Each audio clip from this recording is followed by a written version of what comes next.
하나님께서 주시는 말씀은 6월 5일 본문입니다. 6월 5일 신명기 23장 1절부터 14절 말씀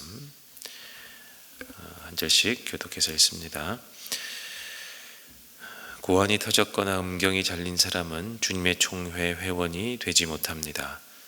사생아도 주님의 총회 회원이 되지 못하고 그 자손은 10대에 이르기까지 주님의 총회 회원이 되지 못합니다. 암몬 사람과 모압 사람은 주님의 총회 회원이 되지 못합니다. 그 자손은 10대가 아니라 영원히 주님의 총회 회원이 되지 못합니다. 그들은 당신들이 이집트에서 나올 때에 먹을 것과 마실 것과 가지고 와서 당신들을 맞아들이기는커녕 당신들을 저주하려고 부올의 아들 발람에게 뇌물을 주어 메소포타미아 지방의 부돌에서를 불러 들어온 사람들입니다. 그러나 주 당신들의 하나님이 당신들을 사랑하시기 때문에 주님께서 발람의 말을 듣지 않으시고 오히려 그 저주를 복으로 바꾸셨습니다. 당신들은 당신들의 평생에 그들이 조금이라도 번영하거나 성공할 틈을 주어서는 안 됩니다. 당신들은 에돔 사람을 위워해서는 안 됩니다. 그들은 당신들의 친족입니다. 이집트 사람을 미워해서도 안 됩니다. 당신들이 그들의 땅에서 나그네로 살았기 때문입니다. 그들에게서 태어난 3대 자손들은 주님의 총회 회원이 될 수 있습니다. 당신들이 진을 치고 적과 맞서고 있는 동안에는 어떤 악한 일도 스스로 삼가야 합니다. 당신들 가운데 누가 밤에 몽설하여 부정을 탔을 때에 그 사람을 진 밖으로 나가서 머물러 있어야 합니다. 해가 질 무렵에 목욕을 하고 해가 진 다음에 진으로 들어올 수 있습니다. 당신들은 진 바깥의 한 곳에 변소를 만들어 놓고 그곳에 갈 때에는 당신들의 연장 가운데서 삽을 가지고 가야 합니다. 용변을 볼 때에는 그것으로 땅을 파고 돌아설 때에는 배설물을 덮으십시오. 주 당신들의 하나님은 당신들을 구원하시고 당신들의 대적들을 당신들에게 넘겨주시려고 당신들의 진 안을 두루 다니시기 때문에 당신들의 진은 깨끗하게 유지되어야 합니다. 주님께서 당신들 가운데로 다니시다가 더러운 것을 보시면 당신들에게서 떠나시고 말 것이니 그런 일이 일어나지 않도록 당신들의 진을 성결하게 하십시오. 아멘.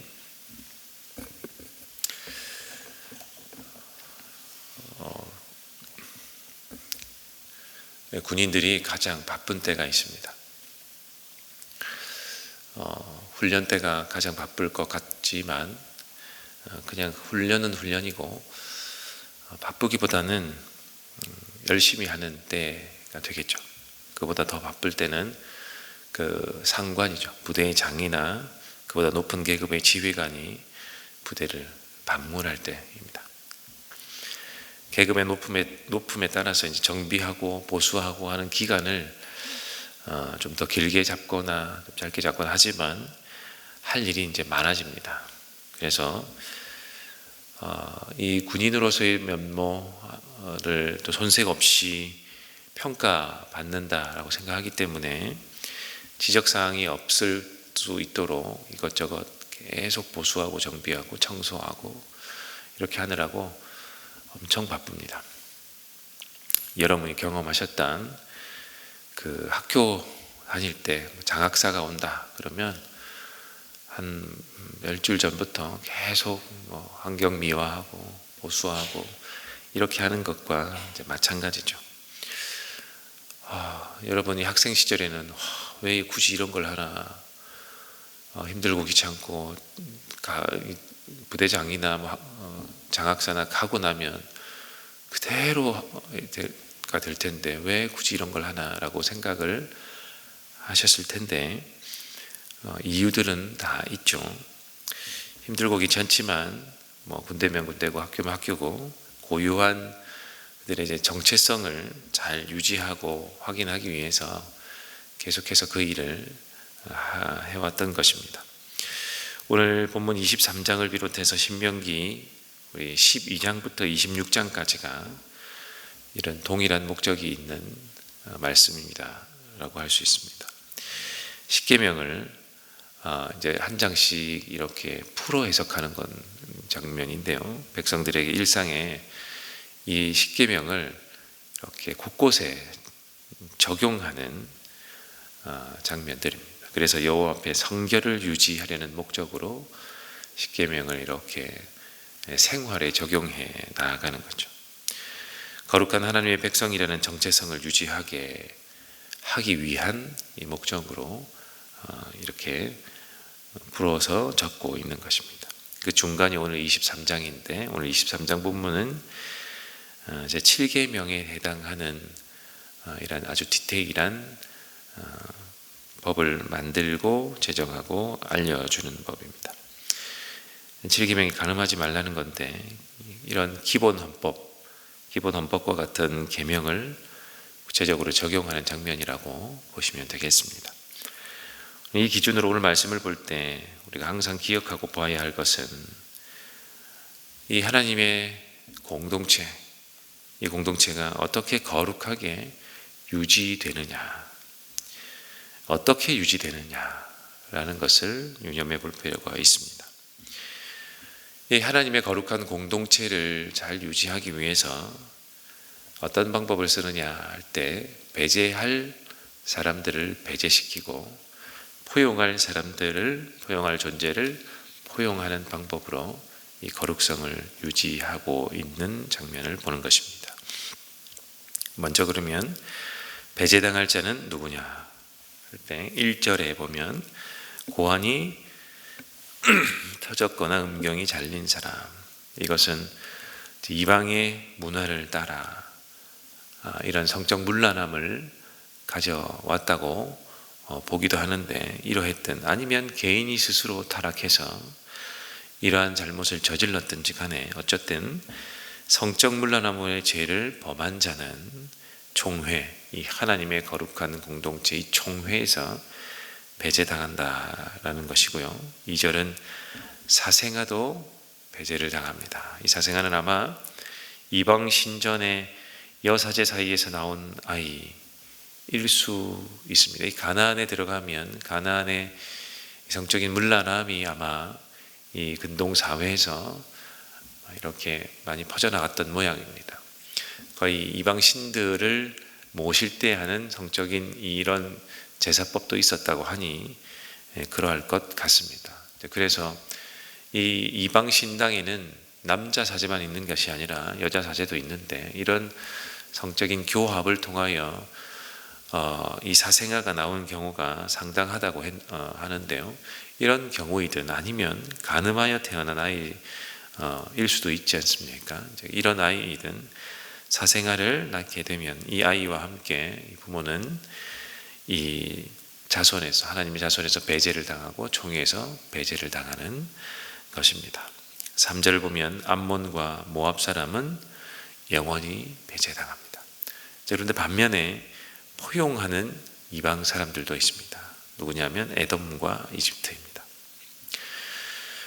이 기준이 뭘까? 에돔과 이집트는 포용을 하는데 암몬과 모압은 왜 이렇게 강력한 배제를 당하냐라고 했을 때 이 이스라엘 공동체, 이 하나님의 구약의 교회에 해당하는 이스라엘 공동체를 어떻게 바라보았느냐에 따라 차이가 있습니다. 이 모압과 암몬은 이 공동체에 위해를 가한 이 나라들입니다. 위해를 가하고 밖에서부터 아주 공격을 가하려고 했던 나라들이고, 반면에 에돔은 형제 나라요. 이집트는 그러니까 이스라엘을 한동안 품고 있었던, 보호하고 있었던 나라 아닙니까? 그래서 이 나라를 조금이라도 이렇게 품었거나 이렇게 도움을 준 경우는 이렇게 포용을 하는 모습입니다. 자, 종합하면 1절부터 8절을 볼 때 이스라엘 내부로부터 거룩을 훼손한 사람, 이스라엘 내부에서부터 거룩을 훼손한 사람은 배제를 당하는 모습을 보고요. 또한 이스라엘 외부에도 거룩한 이 공동체에 위해를 가한 나라나 사람들은 배제를 당하는 것을 우리가 볼 수 있습니다. 우리 9절부터 14절을 보면 다시 이스라엘 내부의 거룩성을 유지하기 위한 방법을 제시하고 있습니다. 몽설 또는 몽정을 한 남자는 진 밖으로 갔다가 다시 성결을 증명받고 진 안으로 들어오는 거죠. 내부에 있는 이런 거룩을 훼손한 자는 이렇게 진 밖에 쫓겨남을 당했다가 다시 거룩을 증명받고 돌아오는 거죠. 그리고 또한 사람의 배설물을 진 밖에다가 묻고 와야 하는 규정이 나타납니다. 거룩한 공동체를 유지하기 위해서 전쟁 중이거나 평상시이거나 이렇게 하라는 규정들이죠. 왜 이렇게 합니까? 왜 이렇게 거룩을 유지하기 위해서 안으로 밖으로 이렇게 수많은 노력들을 해야 합니까?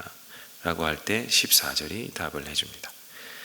주 당신들의 하나님은 당신들을 구원하시고 당신들의 대적들을 당신들에게 넘겨주시려고 당신들의 진 안을 두루 다니시기 때문에 당신들의 진을 깨끗하게 유지되어야 합니다. 주님께서 당신들 가운데로 다니시다가 더러운 것을 보시면 당신들에게서 떠나시고 말 것이니 그런 일이 일어나지 않도록 당신들의 진을 성결하게 하십시오. 이 말씀 때문이죠. 우리 하나님이 부대의 지휘관처럼 학교에 오시는 장학사처럼 하나님이 백성들과 함께 사시면서 두루 감찰하신다 하시기 때문에 이 백성들은 먼저 안으로 그리고 밖으로 성결을 유지해야 하는 것입니다. 성도 여러분, 지금은 이때와 다를까요? 같은 경우도 있지만 다른 경우도 많이 있는 것 같습니다. 이 구약의 백성들처럼 우리가 동일하게 어떤 인종은 배제시키고 또 행위를 특별히 구체적으로 정하여 거룩하기 위해, 성결하기 위해 반드시 이것을 행하지 말아야 될 이런 것들을 정해서 우리가 그 앞에 문 앞에 써붙이고 이렇게 해서 행하는 그런 시대는 아닙니다. 그럼에도 불구하고 이러한 율법의 정신들은 여전히 유효하죠.